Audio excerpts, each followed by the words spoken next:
हरे कृष्णा। तो आज हम लीला पुरुषोत्तम भगवान श्री कृष्ण पुस्तक से अध्याय 13 प्रारंभ करने जा रहे हैं।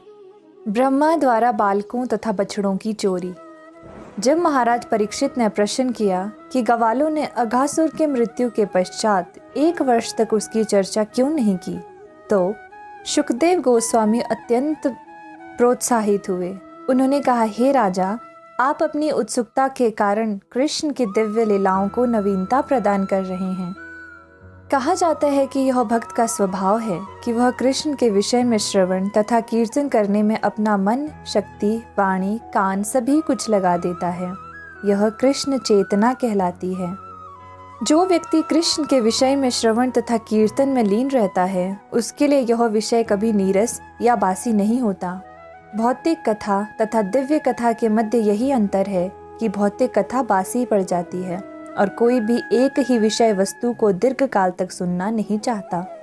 किंतु जहाँ तक दिव्य कथा का संबंध है, यह तो नित्य नवनवायमान है।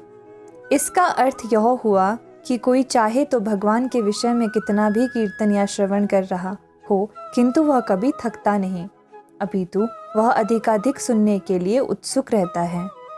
गुरु का कर्तव्य है कि वह अपनी जिज्ञासु तथा निष्ठावान शिष्य को सारा गुह्य विषय बता दे। इस प्रकार शुकदेव गोस्वामी यह बताने लगे कि अघासुर वध की चर्चा 1 वर्ष तक क्यों नहीं चलाई गई। शुकदेव गोस्वामी ने राजा से कहा, अब इस रहस्य को सावधान होकर सुनो। भगवान कृष्ण अपने मित्रों को अघासुर के मुख से निकाल कर और उस असुर का वध करके मित्रों सहित यमुना के तट पर आए और उन्हें इस प्रकार संबोधित किया, मित्रों, देखो न यह स्थल कितना अच्छा है। यह कलेवा करने तथा यमुना के रतीले तट पर खेलने के लिए कितना सुंदर है। देखो ना, जल में ये कमल पुष्प किस प्रकार हिल रहे हैं और चतुर्दिक अपनी सुगंध बिखेर रहे हैं। पक्षियों का कलरव और मोरों की केका वृक्षों की पत्तियों की सरसराहट से मिलकर ऐसी ध्वनि उत्पन्न करते हैं जिससे प्रतिध्वनि उत्पन्न होती है। इससे यहाँ के वृक्षों द्वारा उपस्थित सुंदर दृश्यवली में श्रीवृद्धि होती है। चलो हम सब यहीं कलेवा करें और यमुना का जल पिएं। जब तक हम कलेवा करते हैं, तब तक ये बछड़े भी इस स्थान पर उगी घास चरते रहेंगे। कृष्ण के इस प्रस्ताव को सुनकर सारे बालक अत्यंत प्रसन्न हुए और बोले, निश्चय ही हम यहाँ कलेवा करेंगे। तब उन्होंने बछड़ों को घास चरने के लिए छोड़ दिया। कृष्ण को बीच में बिठाकर सारे बालक उनके चारों ओर जमीन पर बैठ गए और अपनी अपनी भोजन की पोटली खोलने लगे। सभी बालक केंद्र में स्थित कृष्ण की ओर मुख करके बैठे थे। वे खा रहे थे और निरंतर कृष्ण को अपने समक्ष देख रहे थे। कृष्ण कमल के फूल के मध्य भाग जैसे प्रतीत हो रहे थे और सारे ग्वाल बाल उनकी पंखुड़ियां थे। सारे बालक फूल, पत्तियां तथा वृक्षों की छाल एकत्र करके अपनी अपनी पोटली के नीचे रखकर कृष्ण के साथ साथ कलेवा करने लगे। कलेवा करते हुए हर बालक कृष्ण के साथ अपना अपना संबंध बता रहा था और वे सब परस्पर हंसी कर रहे थे और आनंद लूट रहे थे। वे जब इस प्रकार मित्रों के साथ कलेवा करने का आनंद लूट रहे थे, तो उन्होंने अपनी बांसुरी और पेंट में फंसा अपना महेश सींग तथा अपने वस्त्र के बाईं ओर खोंस ली। उन्होंने दही, मक्खन, चावल तथा फलों के खंड से तैयार किए गए भोजन को अपनी बाईं हथेली पर रखा और उनके कमल दल जैसी उंगलियों के पोरों के बीच से दिखाई पड़ रहा था। श्री भगवान, जो समस्त महायज्ञ के फल को स्वीकार करने वाले हैं, हंसते हंसाते वृंदावन में अपने मित्रों के साथ कलेवे का आनंद लूट रहे थे। यह दृश्य देवतागण आकाश से देख रहे थे। सारे बालक श्री भगवान के साथ दिव्य आनंद का सुख भोग रहे थे। उसी समय पास चरते हुए बछड़े घास के लालच में निकटवर्ती घने जंगल में चले गए और क्रमशः दृष्टि से ओझल हो गए। जब बालकों ने देखा कि बछड़े उनके पास नहीं हैं, तो वे उनकी सुरक्षा के विषय में भयभीत हुए और तुरंत ही कृष्ण कृष्ण कर चिल्ला उठे। कृष्ण साक्षात भय के हंता है। प्रत्येक व्यक्ति भय से भयभीत रहता है, किंतु यही भय कृष्ण से भयभीत रहता है। कृष्ण शब्द कहकर चिल्लाने से बच्चों का भय तुरंत जाता रहा। अपने प्यार के कारण कृष्ण नहीं चाह रहे थे कि उनके मित्र कलेऊ का आनंद त्याग कर बछड़ों की खोज करने जाए। अतः उन्होंने कहा, मेरे मित्रों, तुम्हें अपना कलेवा छोड़कर जाने की कोई आवश्यकता नहीं है। इसका आनंद उठाते रहो। मैं स्वयं जाकर देखता हूँ कि बछड़े कहाँ गए हैं। इस प्रकार भगवान कृष्ण तुरंत ही बछड़ों को गुफाओं तथा झाड़ियों में खोजने के लिए चल पड़े। उन्होंने पर्वत की दरारों तथा जंगलों में खोज की, किंतु वे बछड़े कहीं ना मिल पाए। जिस समय अगासुर का वध हुआ था और देवता इस घटना को अत्यंत विस्मय के साथ देख रहे थे, उसी समय विष्णु की नाभि से उगने वाले कमल पुष्प के जन्म ग्रहण करने वाले ब्रह्मा भी देखने आए थे।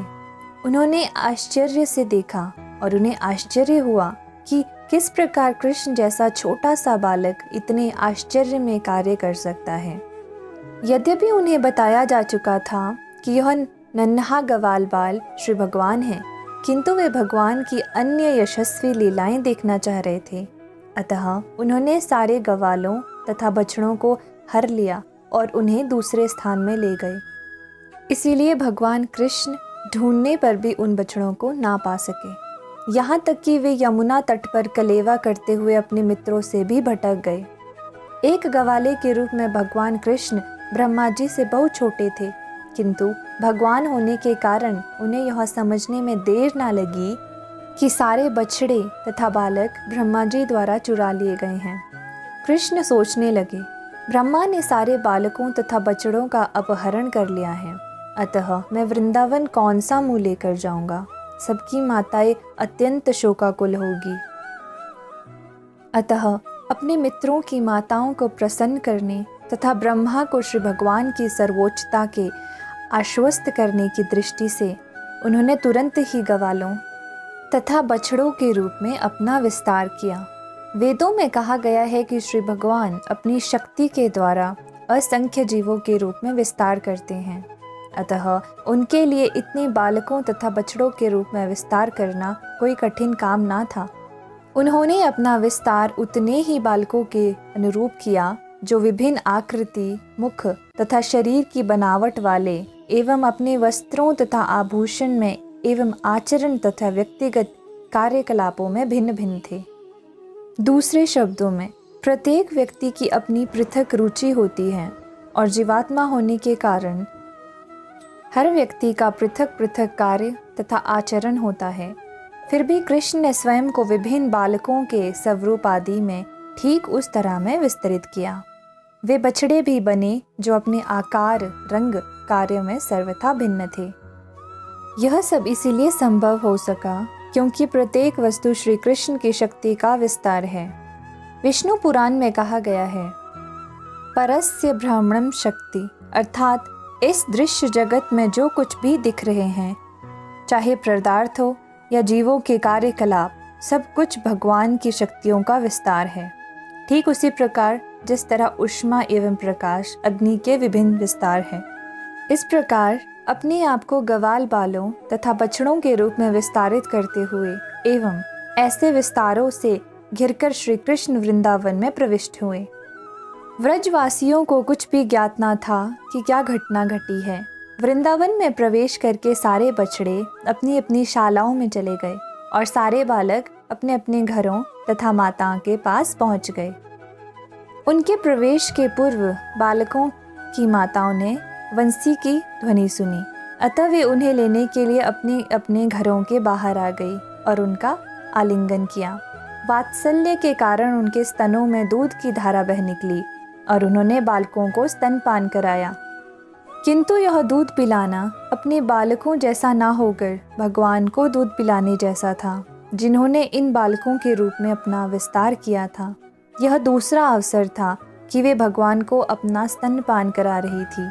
अतः कृष्ण ने न केवल यशोदा का दूध पिलाने का अवसर दिया, अपितु इस बार उन्होंने समस्त वयोवृद्ध गोपिकाओं को यह अवसर प्रदान किया।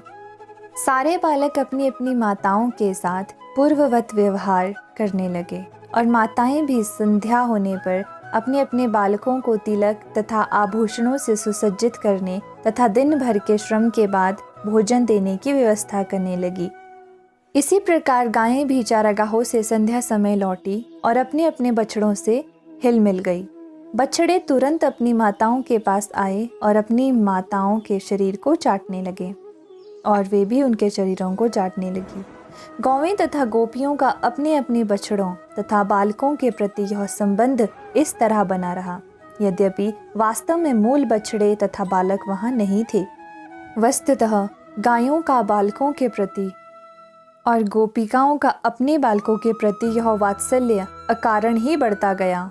उनका वात्सल्य सहज ही बढ़ता रहा, यद्यपि ये बछड़े तथा बालक उनकी संतानें ना थे।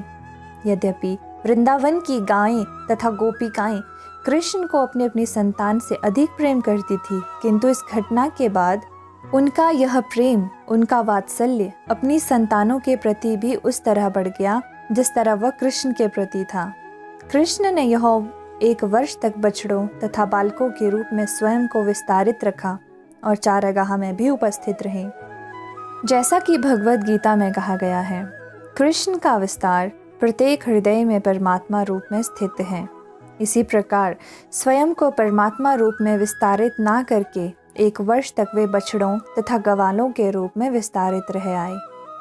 एक दिन जब कृष्ण बलराम के साथ जंगल में बछड़ों को चरा रहे थे, तो उन्होंने गोवर्धन पर्वत की चोटी पर कुछ गायों को चरते देखा।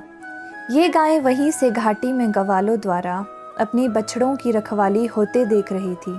अतः सहसा अपने बछड़ों को देखकर गाय उनकी ओर दौड़ने लगी। वे अगले तथा पिछले पांव बंधे होने पर भी पहाड़ी से नीचे कूद आई। ये गायें अपने बछड़ों के प्रति इतनी द्रवित थी कि उन्होंने गोवर्धन पर्वत की चोटी से चारागाह तक के ऊबड़ खाबड़ मार्ग की तनिक भी परवाह न की। उनके थन दूध से पूरित थे और वे अपनी पूंछ ऊपर उठाए अपने अपने बछड़ों के पास पहुंच गई। जब वे पहाड़ से नीचे आ रही थी तो उनके थनों से अपने बछड़ों के प्रेमवश दूध की धारा चू रही थी। यद्यपि ये बछड़े उनके अपने बछड़े ना थे, इन गायों के अपने अपने बछड़े थे और गोवर्धन के नीचे जो बछड़े चर रहे थे वे उनसे कुछ बड़े थे। इन बछड़ों से भी यह आशा नहीं की जाती थी कि वे इन गायों का दूध पिएंगे, क्योंकि उन्हें तो घास चरकर अपनी तृप्ति करनी थी। फिर भी गाय तुरंत नीचे आई और उनके शरीर चाटने लगी। बछड़े भी गायों के थन से दूध पीने लगे। इन गायों तथा बछड़ों में प्रगाढ़ प्रेम बंधन दिख पड़ा। जब गाय गोवर्धन पर्वत से नीचे की ओर दौड़ रही थी तो उनकी रखवाली करने वाले व्यक्तियों ने उन्हें रोकने का प्रयास किया। प्राय बड़ी गायों की रखवाली पुरुष करते हैं और बछड़ों की रखवाली बालक करते हैं। जहाँ तक संभव होता है बछड़ों को गायों से पृथक रखा जाता है, जिससे वे गायों का सारा दूध ना पी जाए। अतः जो व्यक्ति गोवर्धन की चोटी पर गायों की रखवाली कर रहे थे, उन्होंने उन्हें रोकने का बहुत प्रयत्न किया, किंतु वे असफल रहे। वे बहुत अप्रसन्न थे, किंतु जब वे पर्वत से उतरकर नीचे आए तो देखा कि उनके बालक गायों के बछड़ों की ठीक से देखभाल कर रहे हैं, तो वे उनके प्रति अत्यंत प्रेम विलय उठे। यह अत्यंत आश्चर्यजनक था। यद्यपि सारे पुरुष निराश, व्यग्र तथा क्रुद्ध होकर पर्वत से नीचे आए थे, किंतु ज्यों ही उन्होंने अपने पुत्रों को देखा तो उनके हृदय प्रेम से द्रवित हो उठे। उनका क्रोध, असंतोष तथा अप्रसन्नता सभी छूमंतर हो गए। वे अपने पुत्रों के प्रति पिता का प्रेम प्रदर्शन करने लगे और बड़े ही स्नेह से उन्हें अपनी गोद में उठाकर उनका आलिंगन किया। फिर उनके सिर सूंघे और उनके साथ परम प्रसन्नता का अनुभव किया। अपने पुत्रों का आलिंगन करने के बाद वे पुनः अपनी गायों को गोवर्धन की चोटी पर ले गए। रास्ते में वे अपने पुत्रों के विषय में सोचते रहे और उनके नेत्रों से प्रेमाश्रुओं की वर्षा होती रही। जब बलराम ने गायों तथा बछड़ों एवं पिता तथा पुत्र के मध्य इस प्रेम का अद्भुत आदान प्रदान देखा, विशेष रूप से जब बछड़ों या बालकों को उनकी देखरेख की आवश्यकता ना थी, तो उन्हें आश्चर्य होने लगा कि यह सब हो क्यों रहा है। वे यह देखकर आश्चर्यचकित थे कि वृंदावन के समस्त वासी अपनी अपनी संतानों के प्रति उसी प्रकार वत्सल है जिस प्रकार वे कृष्ण के प्रति हैं। इसी तरह सारी गायें भी अपने अपने बछड़ों के प्रति उतनी ही वत्सल हैं जितनी कि वे कृष्ण के प्रति। अतः बलराम ने यह निष्कर्ष निकाला कि यह प्रेम का अद्भुत प्रदर्शन रहस्यात्मक है, चाहे यह देवताओं द्वारा संपन्न हो रहा हो या किसी शक्तिशाली व्यक्ति द्वारा, अन्यथा यह अद्भुत प्रवर्तन आया कैसे?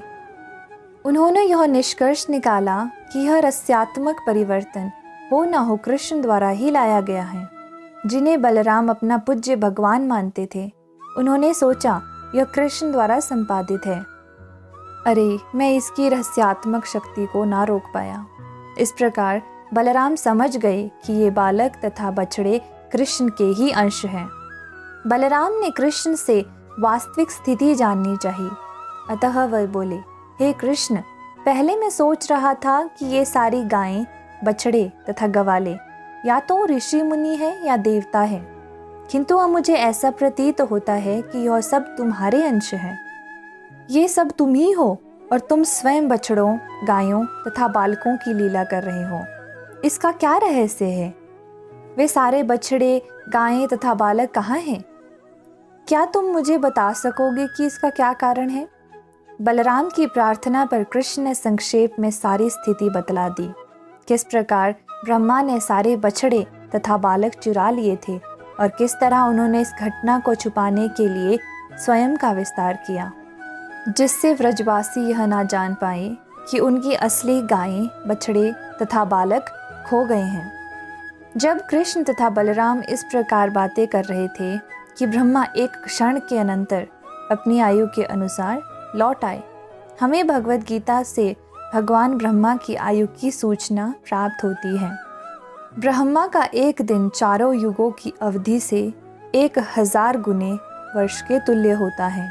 इस प्रकार ब्रह्मा का एक क्षण 100 वर्ष के तुल्य है। अपनी गणना के अनुसार ब्रह्मा एक क्षण बाद ही अपने द्वारा बालकों तथा बछड़ों के चुराए जाने से उत्पन्न कौतुक देखने के लिए लौट आए, किंतु वे मन ही मन भयभीत थे कि यह आग के साथ खिलवाड़ करने जैसा है। कृष्ण मेरे स्वामी हैं, मैं उनके कौतुकवश ही उनके बछड़े तथा बालक चुराए हैं। वे सचमुच व्यग्र थे, अतः वे देर तक वहाँ नहीं रह पाए। वे एक क्षण बाद ही वापस चले आए। उन्होंने देखा कि सारे के सारे बालक, सभी बछड़े, सारी गायें कृष्ण के साथ पूर्वव्रत क्रीड़ारत हैं। यदि उन्होंने विश्वास ना था कि वे उन्हें चुरा ले जा चुके हैं और अपनी योग शक्ति से उन्हें सुला रखा है, अतः ब्रह्मा सोचने लगे, मैं तो सारे बालक, बछड़े तथा गायें चुरा ली थी और मुझे ज्ञात है कि वे सब सो रहे हैं, तो फिर यह कैसे संभव है कि वैसे ही बछड़े, वैसी ही गायें, बालक कृष्ण के साथ क्रीड़ा कर रहे हैं? कहीं ये मेरी योग शक्ति से अप्रभावित तो नहीं हो गए हैं? क्या वे 1 वर्ष तक कृष्ण के साथ खेलते रहे हैं? ब्रह्मा यह जानने का प्रयत्न करते रहे कि वे सब कौन थे और उनकी योग शक्ति से किस प्रकार अप्रभावित रह गए थे, किंतु वे निश्चय नहीं कर पाए। दूसरे शब्दों में, वे स्वयं अपनी योग शक्ति के वशीभूत हो गए। उनकी योग शक्ति अंधकार में हिम के समान अथवा दिन में जुगनू के समान प्रतीत होने लगी। रात्रि के अंधकार में जुगनू अपने प्रकाश का कुछ प्रदर्शन करता है और दिन के समय ही पर्वत की चोटी पर संचित या भूमि पर पड़ी हिम चमक सकती है, किंतु रात्रि में हिम में वह श्वेत दीप्ति नहीं रहती और ना ही जुगनू में दिन के समय प्रकाशित करने की शक्ति रहती है। इस प्रकार ब्रह्मा ने कृष्ण के समक्ष जो योग शक्ति प्रदर्शित की, वह हिम या जुगनू के समान थी।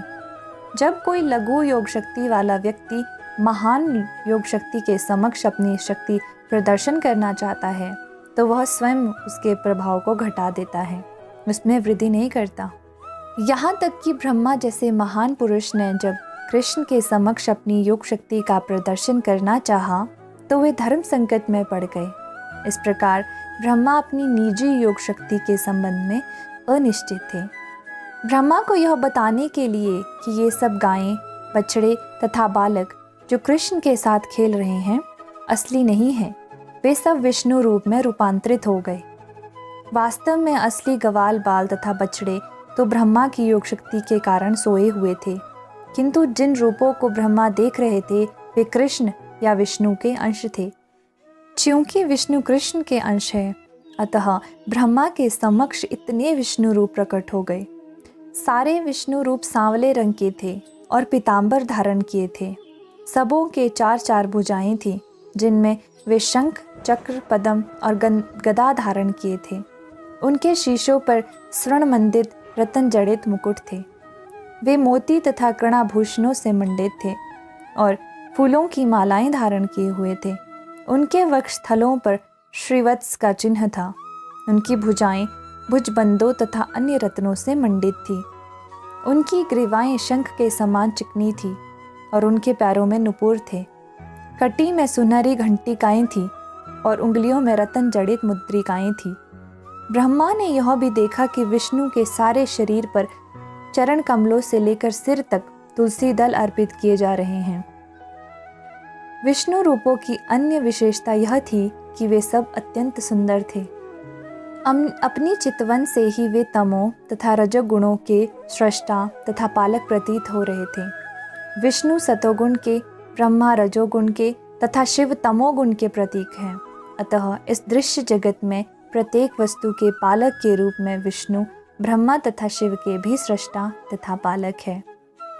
विष्णु भगवान की इस अभिव्यक्ति के बाद ब्रह्मा ने देखा कि विष्णु को चारों ओर से घेर कर अनेक ब्रह्मा, शिव, देवता तथा एक शुद्र चींटी और तिनके से लेकर जड़ मंडित सारे जीव नाच रहे थे। उनके नृत्य के साथ अनेक प्रकार का संगीत हो रहा है और वे सब विष्णु की पूजा कर रहे हैं। ब्रह्मा को ज्ञात हुआ कि विष्णु के सारे रूप पूर्ण हैं। उनमें अणिमा, अणु के समान सूक्ष्म बनने की सिद्धि से लेकर दृश्य जगत जैसे असीम रूप है।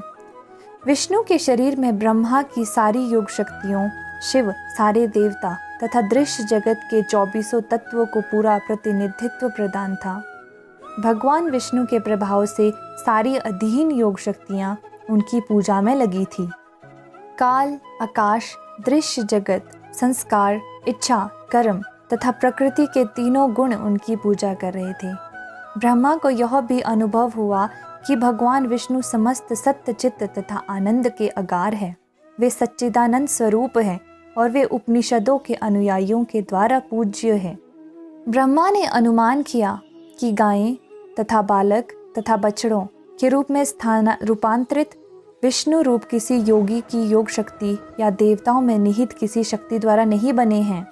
ये विष्णु रूप, ये मूर्तियाँ किसी विष्णु माया के प्रदर्शन ना होकर साक्षात विष्णु हैं। विष्णु तथा विष्णु माया के गुण क्रमशः अग्नि तथा उनके ताप के सदृश हैं। ताप में अग्नि का गुण उष्णता रहती है, किंतु फिर भी ताप अग्नि नहीं होता। बालकों, गायों तथा बछड़ों के विष्णु रूप ताप के समान नहीं अपितु अग्नि तुल्य थे। वे सारे के सारे असली विष्णु थे। वस्तुतः विष्णु का गुण है उनका सत्य, ज्ञान तथा आनंद रूप। यहीं पर दूसरा उदाहरण भौतिक वस्तुओं का भी दिया जा सकता है, जो अनेकानेक रूपों में प्रतिबिंब होती हैं। उदाहरणतः सूर्य अनेक जलपात्रों में प्रतिबिंब होता है, किंतु इन पात्रों में सूर्य के प्रतिबिंब वास्तविक सूर्य नहीं होता। पात्र में सूर्य का वास्तविक ताप या प्रकाश नहीं रहता, यद्यपि वह सूर्य जैसा प्रतीत होता है। किंतु कृष्ण ने जो स्वरूप धारण किए थे उनमें से प्रत्येक पूर्ण विष्णु थे। भगवान के दिव्य स्वरूप इतने विशाल है कि उपनिषदों के निर्गुण अनुयायी ज्ञान के उस धरातल तक नहीं पहुंच पाते कि उन्हें समझ सके। विशेषतः भगवान के दिव्य रूप इन निर्विशेषवादियों की पहुंच के परे हैं, क्योंकि ये उपनिषदों के अध्ययन द्वारा इतना ही समझ पाते हैं कि परम सत्य ना तो पदार्थ है और ना ही सीमित शक्ति द्वारा भौतिक सृष्टि से सीमित है। ब्रह्मा जी कृष्ण तथा विष्णु रूपों में उनके विस्तार को समझ गए और यह भी समझ गए कि परमेश्वर की शक्ति के विस्तार से ही इस दृश्य जगत की सारी जड़ तथा जंगम वस्तुएं विद्यमान हैं। तब ब्रह्मा इस प्रकार अपनी सीमित शक्तियों से हतप्रभ होकर अपनी 11 इंद्रियों के भीतर अपनी सीमित कार्य से अवगत होकर खड़े रहे और यह अनुभव कर सके कि वे स्वयं कठपुतली के समान भौतिक शक्ति की ही सृष्टि है। जिस प्रकार कठपुतली में नाचने की स्वतंत्र शक्ति नहीं होती, उस प्रकार सारे देवता तथा जीव भी श्री भगवान के अधीन है। जैसा कि चैतन्य चरितामृत में कहा गया है, कृष्ण ही एकमात्र स्वामी है और अन्य सभी दास है।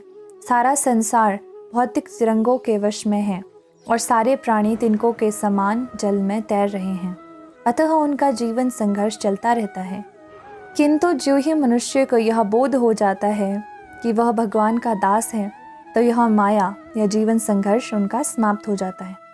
इस प्रकार विद्या देवी के अधिष्ठाता तथा वैदिक ज्ञान के सर्वोकृत अधिकारी ब्रह्मा जी भगवान द्वारा प्रकट अद्वितीय शक्ति को न समझ पाने के कारण अत्यधिक व्यग्र थे।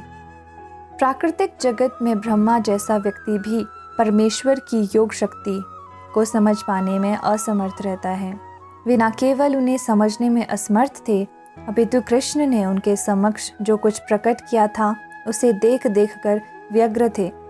कृष्ण को ब्रह्मा पर दया आ गई कि वे यह देखते हुए कि कृष्ण किस प्रकार स्वयं को गायों तथा गवालों में रूपांतरित करके विष्णु की शक्ति का प्रदर्शन कर रहे थे, इसे समझने में असमर्थ थे। अतः उन्होंने सहसा अपनी योग माया का आवरण हटा लिया। भगवद गीता में कहा गया है कि भगवान योग माया द्वारा फैलाए गए आवरण के कारण दृश्य नहीं है। जो वास्तविकता को आवृत कर ले वह महामाया या बहिरंगा शक्ति है, जिसके कारण बद्ध जीव भगवान का दृश्य जगत से परे नहीं समझ पाता। किंतु जो शक्ति भगवान को अंशतः प्रकट करती है और अंशतः मनुष्य को देखने नहीं देती, वह योग माया कहलाती है। ब्रह्मा जी कोई सामान्य बद्ध जीव नहीं है, वे देवताओं से भी अधिक श्रेष्ठ हैं। फिर भी वे श्री भगवान की माया को नहीं समझ पाए। अतः कृष्ण ने जानबूझकर और आगे शक्ति का प्रदर्शन बंद कर दिया। बद्ध जीव न केवल मोहग्रस्त हो जाता है, अपितु समझ पाने में असमर्थ रहता है।